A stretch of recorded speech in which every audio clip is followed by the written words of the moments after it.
So we're going to replace that one with this one. Well, this is a follow-up to the washing machine repair that might help somebody. So in our previous video,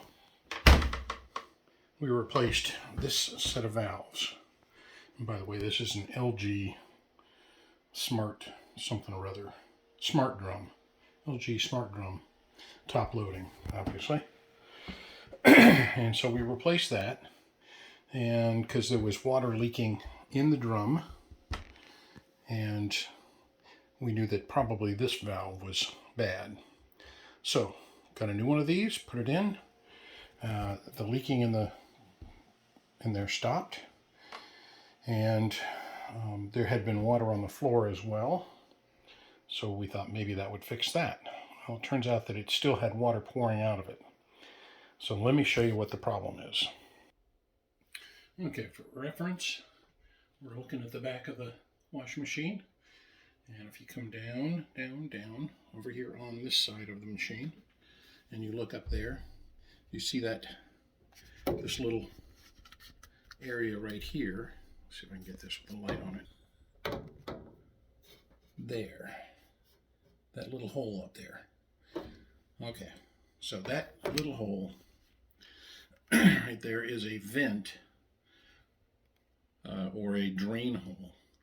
And what it does is it drains out water that collects around the rim, and I'll show you that in a minute. So we put the new valve in, turned it on, and water came pouring out of that at one point during the cycle, not during the whole cycle. So we did some more reconnoitering and figured out that it was coming out during a cycle that was when the bleach cup was getting water put into it. I'll show you that in a minute. So we're back up top here again, and this hose right here, point at it, it's easier. This hose right here comes off of this solenoid, and so water comes in from here, comes over and goes through this hose. This hose comes down to the bleach cup here. And what was originally intended was that this cup, there's a cup underneath here, this cup would hold on to the bleach, I guess full strength bleach, and then during the cycle, this would come on and water would flow down into this, diluting the bleach, and then it would come out, bleach cup here, and it would come out down into this little tray area. See those two little holes back there? So the water would come in from that hose through the bleach tray and then trickle down into that, and that would then come out down here along the rim of the washer into the clothes, diluted, and then so that it doesn't ruin the clothes. All right, so far so good. So remember, we're looking at that little tray there. Well, it turns out that that little tray doesn't hold very much water, and if it overflows, let's see if I can do this. If it overflows, it goes back behind here, which we can't see, but there's a little rim, and I'll put a couple of video posts on this so you can see what I'm talking about. And that little rim back there catches any water that comes up into this area, and it goes around and drains out that hole in the back I just showed you. So what could be the problem? Well, the problem is, let me go back again to the water valve. The water valve puts water down into the bleach cup. Bleach cup drains down into that little tray. Tray dribbles into there. When we finally looked at it, water came gushing out of this thing and overflowed this each time. And that water then overflowed, came back onto the rim, down and out the back where I just showed you that little vent was underneath there. So what is the issue? Well, it turns out, as best we can tell, this valve assembly, even though it's for this washer, it was supposed to have a flow restrictor inside the valve. So it'd be inside the plastic part of this valve, down in there. And that flow restrictor isn't restricting enough flow, so there's too much water during that cycle flowing down and into the cup. Having looked online, there is nothing to say that there's a valve assembly with a flow restrictor. And so to be safe, we're going to have to do something else. As a first attempt, I put a rubber tube inside of the hose here. That's what this hose clamp is for.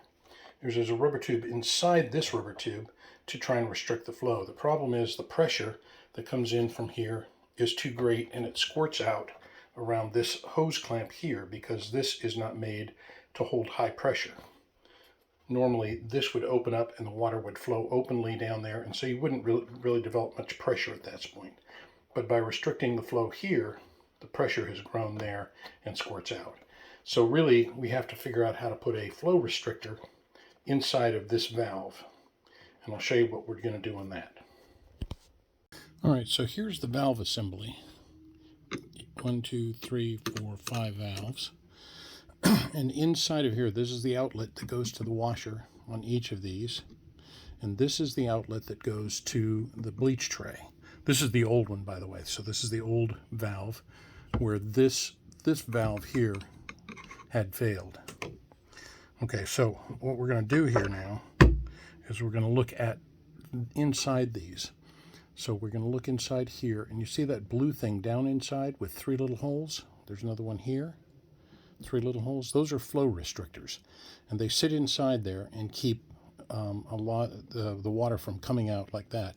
Now I'm going to show you these two, and there's no flow restrictor on these two. These two probably, I'm pretty sure, go to the main supply into the washing machine, so you want good flow there. One of these goes to the laundry detergent tray. Maybe both of them do. One of them goes to a little spritzer. I'm not sure what it's for, but one of them goes to the laundry tray. And this one goes to the bleach tray. And you can see inside there, I'm going to zoom down in now. So hang on a second. So this is the one that goes to the laundry detergent area. And that's got 3 little holes in it. Oops, 3 little holes. And this one is the one that goes to the bleach tray, and you can barely see any holes in that. It almost looks like it's plugged up, but there's some little tiny holes that let water just barely dribble in there. And the new valve assembly, that's not cut off enough. There's still a lot of water coming through. I don't think it's not like this, where it's wide open. It's probably got one of these in there, like that. And it's just too much water for that little tray to handle. And there have been some online forums where some very clever folks had figured this out. So this isn't my take on it. This is somebody else's. And as I said, I tried to block the hose coming out to the wash machine, but this outlet isn't meant to see high pressure. So what we're going to try to do is put something down inside there to hold on to be a flow restrictor. And it's going to have to be a very tiny hole in it. So let's work on that. Well, here's the new valve, and that's the outlet for the chlorine tray, and there is a flow restrictor. However, it's the same size flow restrictor as that one, and it needs to be smaller. So there is a flow restrictor, it's just the wrong one. So we're going to have to cut that flow down. All right, so remember, these are the ones this one we're trying to get a more flow restriction. But one place to start is on the inlet side. This is where the hoses come from the wall into here. And they start with a blue filter on the cold side and a red filter on this side. So this red filter goes in there. Oops. And what goes with that underneath it is this one. And that hole is a little bigger than what was in the original valve setup. The valve setup there has that little hole, and this one is a bigger hole. So it's letting more water into the whole unit. So first thing I want to do is start with putting this in there instead of this. Let's see if I can get this up here so you can see them. There we go. So you can see the difference in the hole size there. So if I use this one, this should restrict the flow in and slow that down a tad bit. So we'll see if that helps. and then we'll work on the other side. So I've sawed the edges down, and that should leave an opening, a gap for the water to come through. Just a little. This is the bolt that I just put in there, and you can see those slots leave a little bit of room for the water to come through. And then to hold it in place, I'm going to use this tubing pushed over the top of that. And hopefully that'll restrict the flow, but let a little bit through. So we'll try that out and see how that does. All right, so we've got the hose installed, but it occurred to me that there's one other thing we can do that might only be the only thing necessary, really, and that is to drill those out so that they're bigger, because right now those holes are pretty small and they drain too slow. So we're going to do that right now. We're going to drill them out.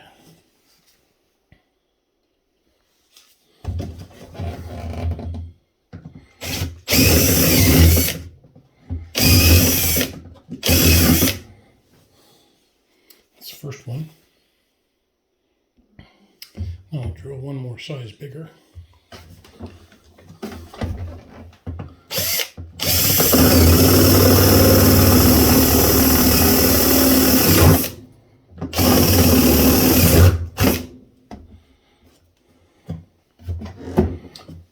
Okay, so there they are. You can see them drilled out there, nice and big. I'll clean that up, and so now we have restricted flow and we have much bigger holes. If I were you and I was a homeowner, I would start with this one, and then if that doesn't do the whole job, then go back and try and put a flow restrictor on that one. Anyhow, good luck with your projects. See you on the next video. All right, so here we go. There it is. Hopefully you can see it down there, streaming away. It's kind of hard to see because it gets a little foggy up here, but there it is, right, oops, right there. And it's draining down. Hey, Lena, it looks like it's working. It's not leaking anymore. Oh, yeah, sure. I see it down there.